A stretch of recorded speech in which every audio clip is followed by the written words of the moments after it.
کوئی آئے یا کسی نہ ہو تو ہمیں پتا ہو کہ کس سے لینا بھی ہے. لیکن اگر ہم اپنے حساب میں کوشش کریں کہ اگر بہت ایسی چیزیں نہیں ہیں تو ہم اپنے حساب سے یہ بھی کریں. پروردگار اگر وہ شخص دنیا سے چلا جاتا ہے یا میں چلا جاتا ہوں تو میں ان سب حقوق کو معاف کر دوں گا میری طرف سے. بہرحال ان کو حلال کر دوں گا تاکہ بہرحال اپنی طرف سے کوشش کریں ایسی زندگی گزارنے کی، لوگوں کے لیے آسانیاں پیدا کریں. خدا متعال بھی ہمارے لیے آسانی پیدا کرے گا. بہرحال یہ پہلی چیز. دوسری چیز جو حضرت عزرائیل علیہ السلام کو ہم عطیہ دے سکتے ہیں وہ ہے کہ جو ہمارے اوپر چیزیں فوت ہو گئی ہیں، واجبات، نماز ہو گیا، روزہ ہو گیا، حج، زکوٰۃ، اس طرح کی چیز جو ہمارے پر واجبات ہیں عبادات میں سے، اگر وہ فوت ہو گئی ہیں یعنی قضا ہو گئی ہیں یا ہم نے ادا نہیں کی، ان کو کوشش کریں اپنی زندگی میں ادا کریں. ان چیزوں کو بھی لکھ کے رکھیں، کتنی انسان ہے زندگی میں، کتنی نمازیں، کتنے روزے، کیا چیزیں باقی ہیں، ان کو ادا کریں، لکھ دے خدا نہ خواستہ. اور اپنے وراثت میں سے ہے بھی کہ ایک حصہ رکھ کے جائے اس میں سے کہ ان پیسوں سے جو ہے وہ میری عبادت، نماز جو ہے وہ ادا کی جائے. کوشش کرے انسان اپنی زندگی میں اس کو ادا کرے، دوسروں پر نہ چھوڑے. نہ پتے پیچھے نہیں پتا پیچھے اولاد جو ہے یہ کام کر پائے گی یا نہیں کر پائے گی. یہ دوسرا تحفہ ہے کہ اگر ہم ان چیزوں کو ادا کریں گے تو یہ حضرت عزرائیل علیہ السلام کو دوسرا تحفہ ہے جو ہم ان کی خدمت میں پیش کر سکتے ہیں. بہرحال یہ انسان جو ہے وہ زندگی کے اندر یہ ساری چیزیں ہوتی ہیں، خطا، غلطیاں، پر خدا متعال رحمان ہے، رحیم ہے. لیکن احادیث و روایات ہمارے لیے اس لیے بیان ہوئی ہے تاکہ ہم اس پر عمل کر اپنی زندگی اور آخرت دونوں کو سنوار سکیں. تیسری چیز لقاء اللہ ہے، خدا سے ملاقات کا شوق ہے. انسان اپنے اندر یہ شوق پیدا کرے، اور یہ تبھی ہوگا جب انسان دنیا سے محبت نہیں کرے گا. جب انسان ظاہر ہے دنیا کی محبتوں میں ڈوبا ہوگا تو پھر ظاہر ہے اس کے لیے دنیا کو چھوڑنا مشکل ہے. جب دنیا کو چھوڑنا مشکل ہے تو خدا سے ملاقات کا شوق کیسے رکھے گا؟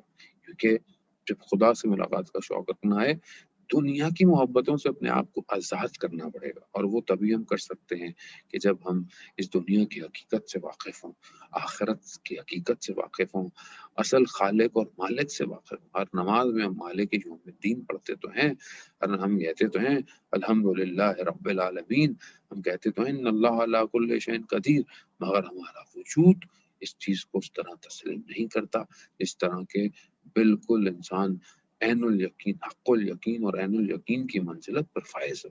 اب یہ تبھی ہو سکتا ہے کہ ہم اس شوق کو اپنے اندر ایجاد کریں، اور یہ شوق انسان کے ہر عمل کے اندر جو ہے وہ ظہور کرتا ہوا نظر آئے. یہ تیسرا تحفہ ہے جو ہم حضرت عزرائیل علیہ السلام کو دے سکتے ہیں. چوتھا تحفہ حضرت عزرائیل علیہ السلام کو جو ہم دیں گے وہ ہے کہ ہم موت کے متمنی ہوں، موت کی تمنا کریں، موت کے لیے تیار ہوں، ریڈی ہوں. کیونکہ اس سے بھاگ تو نہیں سکتے اور نہ ہی اس کو ہم ٹال سکتے ہیں. یہ وہ حقیقت ہے کہ جو ہر کسی کو آنی ہے. اور موت جو ہے وہ بالکل فنا نہیں ہے. موت تو انتقال ہے، ٹرانسفر ہے. جیسے ایک زمین یا ایک ڈاکومنٹ آپ کسی اور کے نام کر رہے ہوتے ہیں تو وہ چیز ختم نہیں ہو رہی ہوتی ہے، وہ ٹرانسفر ہو رہی ہوتی ہے. اسی طرح ہم بھی ایک پراپرٹی ہے خدا کی، ہم بھی خدا کی مخلوق ہیں، ہم خدا کی کریشن ہے. خدا ہمیں اس ملک سے، اس دنیا سے جو بہرحال ایک ٹیمپرری ہے، اس سے ہمیں ایک اصل دنیا، اصل حقیقت سے جو ہمیشہ ہے حقیقت، اس طرف خدا ہمیں منتقل کرنا چاہتا ہے.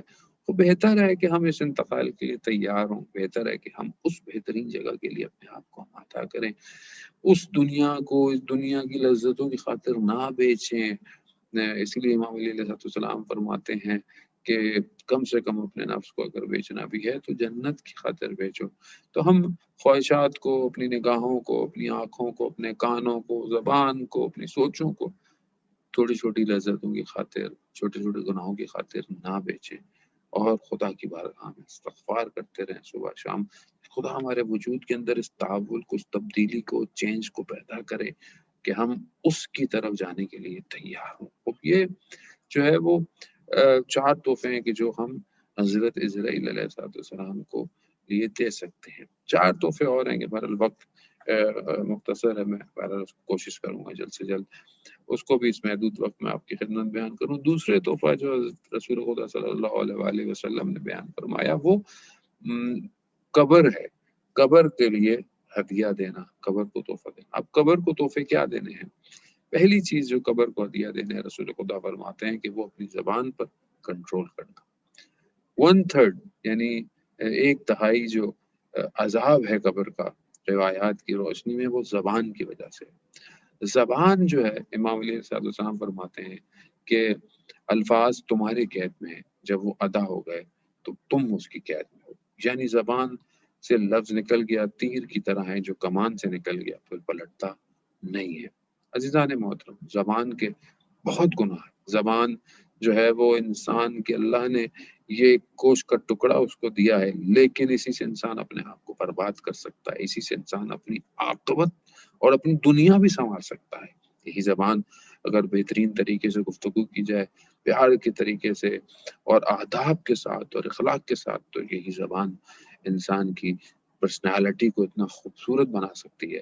اور یہی زبان اگر تلخ ہو، ہر وقت تانے دیتی ہو، ہر وقت غلط چیزیں کرتی ہو، یہی زبان انسان کی پرسنالٹی کو برباد کر سکتی ہے. اسی طرح زبان کے بہت ساری چیزیں جو ہے وہ ذکر کی ہیں روایات کی روشنی کے اندر. تو یہ زبان کے اوپر کنٹرول کرنا قبر کو پہلا ہدیہ ہے. اور یاد رکھیں، قرآن جو ہے وہ بہت سارے چیزوں کو ذکر کرتا ہے کہ کس طرح انسان کو گفتگو کرنی چاہیے. اسلام کی روایت حدیث ہیں کہ انسان کی آداب کیسے ہوں، والدین سے کیسے بات کرے، دوست احباب سے کیسے بات کرے، اپنے آس پاس سے لوگوں میں، کمیونٹی میں، اپنی اولاد سے کیسے پیار سے بات کرے. ہر چیز ہے کہ انسان اخلاق انسان کا جو ہے وہ زبان کی وجہ سے. اس لیے امام علی علیہ السلام فرماتے ہیں کہ مین از بیہائنڈ ہز ٹنگ، یعنی انسان جو ہے وہ اپنی زبان کے پیچھے پوشیدہ ہے، چھپا ہوا ہے. خوب میں اپنے زبان کے پیچھے چھپا ہوا ہوں، میں کیا بات کرتا، میں کیسے بات کرتا ہوں، وہی میرا ظہور جو ہے وہ نظر آتا ہے کیسے. تو ہم اپنی زبان پر کنٹرول کریں.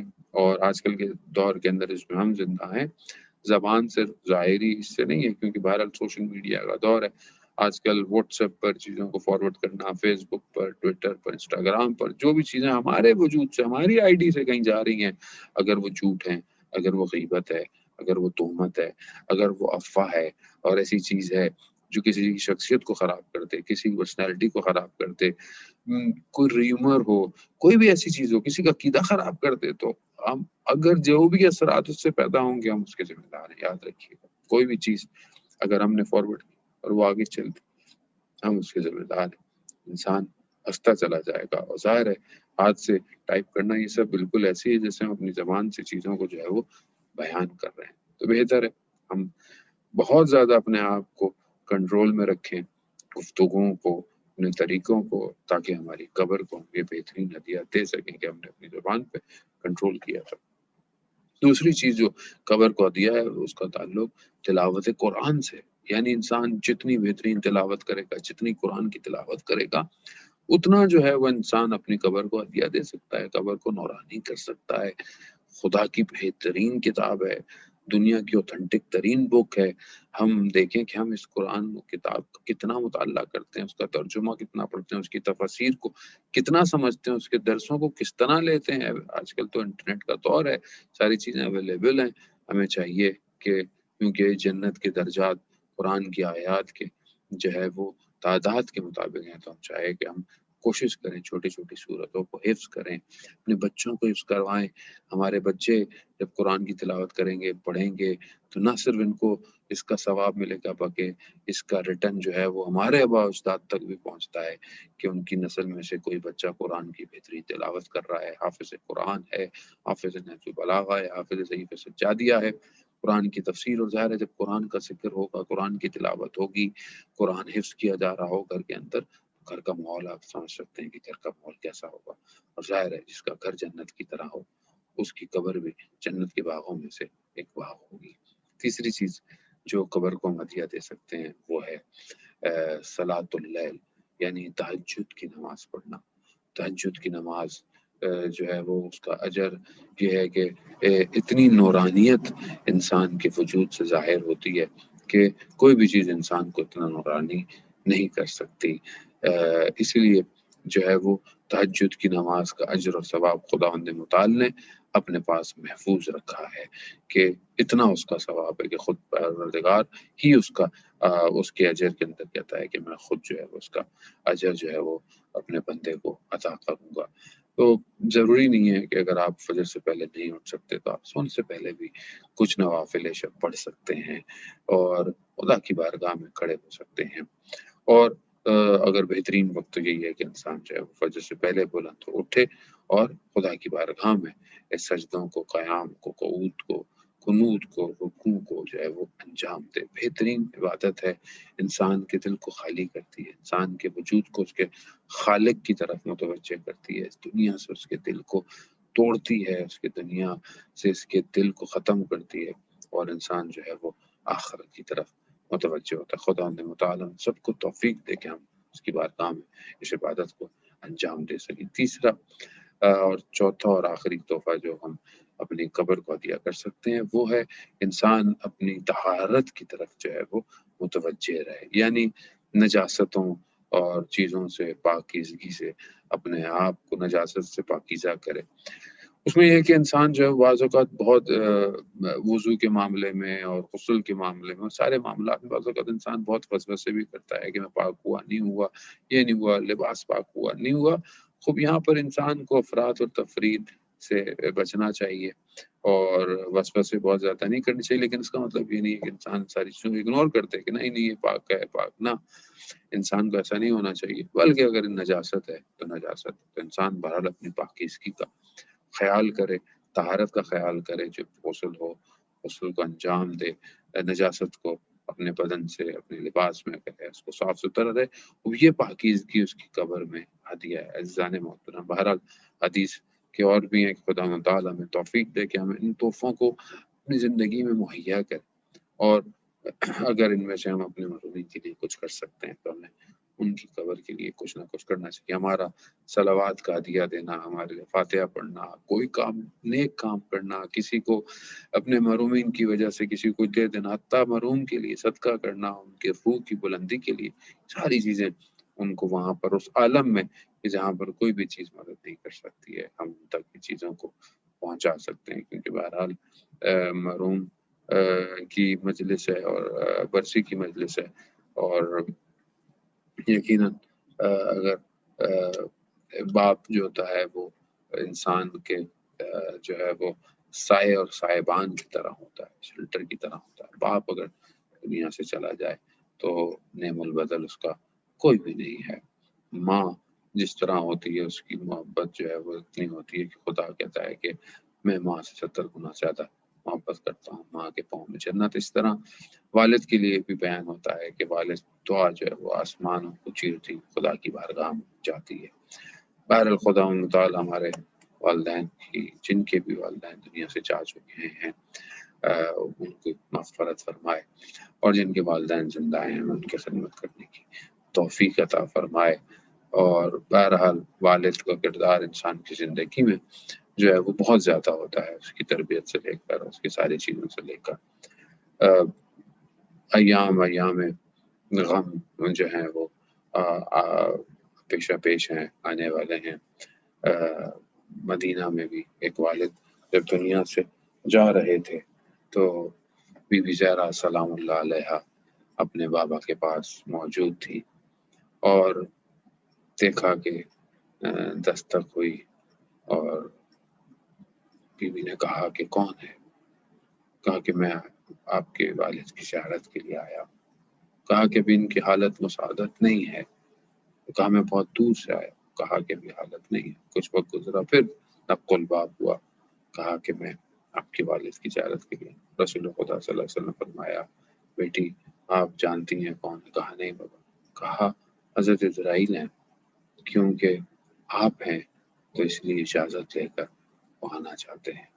یا رسول اللہ، یہ آپ کی بیٹی گریا کرتی رہی اور گریا کرتی رہی، اور آپ کے جانے کے بعد یہاں تک کہ حضرت اسرائیل دروازے کو دق الباب کر کے آنا چاہتے ہیں، لیکن آپ کے جانے کے بعد اس امت کے لوگوں نے آپ کی بیٹی کے دروازے پر دق الباب نہیں کیا، بلکہ آپ کی بیٹی کے دروازے کو جلا دیا، اور جلاتے ہوئے جو ہے وہ گھروں میں داخل ہوگا۔ یہ مشکل، یہ مصیبت کے ایام آپ کے جانے کے بعد جو ہے وہ بیوی پر پڑے۔ بیوی خود فرماتی ہیں کہ مجھے پر اتنی مصیبتیں پڑی کہ اگر دن روشن پر آتی تو پھر وہ رات کی تاریکی میں بدل جاتا۔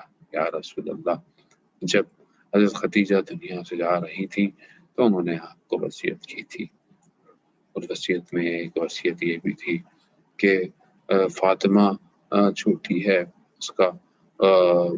اس کو خیال رکھیے گا، اس کو کوئی تماچے نہ لگائے، اس پر کوئی اونچی آواز میں بلند ہو کر اس سے گفتگو نہ کرے۔ یا رسول اللہ، جب تک آپ زندہ رہے بیوی کو کسی نے کچھ نہیں کہا، بس آپ کے جانے کی دیر تھی، اس کے بعد نہ جانے کیا کیا مشکلات جو ہیں وہ آپ کی بیٹی پر آئیں، اور یہاں تک کہ جب دنیا سے چلی گئی، امام علی علیہ السلام جب قبر میں حضرت زہرا سلام اللہ علیہ کو اتارتے ہیں تو نہ جانے کس ہاتھوں سے اور کیا کہتے ہوں گے کہ یہ امانت جو آپ مجھے سونپ کر گئے تھے، یہ امانت کو میں صحیح طرح آپ کی خدمت میں جو دے رہا ہوں، لیکن امت نے اس امانت کے ساتھ کیا کیا۔ اللہ لعنت اللہ علی القوم الظالمین وسیعلم الذین ظلموا ایہم ينقلبون۔ پروردگار ہماری اس عبادت کو اپنی بارگاہ میں قبول مقبول فرما، جو پریشان حال ہے ان کی پریشانی کو دور فرما، جو بے روزگار ہیں اس کے حلال عطا فرما، جو پریشان حال ان کی پریشانی کو دور فرما۔ خاص طور پہ بہت سارے لوگ مریض ہیں، پروردگار ان مریضوں کو اس وبا کی وجہ سے جو لوگ مریض ہیں انہیں شفا کاملہ اور عاجلہ عطا فرما، جو معلومین ہو گئے ہیں بہت سارے آج کے دن اور بھی ہمارے جاننے والے معلومین ہیں، پروردگار سب معلومین کو، اور جو جن کے لیے مجلس پڑھی گئی ہے ان کو، ان سب کو اس عالم برزخ میں پروردگار آسانیاں عطا فرما، ہم سب کو اہل بیت کی زیارت نصیب فرما۔ اللہ مغفرنا، اللہ مرزقنا زیارت الحسین فی الدنیا و شفاعت فی الآخرہ۔ آخر میں ایک اور دفعہ سورہ فاتحہ پڑھ کر بغض مرحوم سید رضا نقوی ابن مرحوم سردار حسین اور تمام مومنین مومنات مومنین کو، استاد سبت جعفر شہید کو، اور شہید قاسم سلمانی اور شہید فخر زادے کو۔ بسم اللہ الرحمن الرحیم، الحمد للہ رب العالمین۔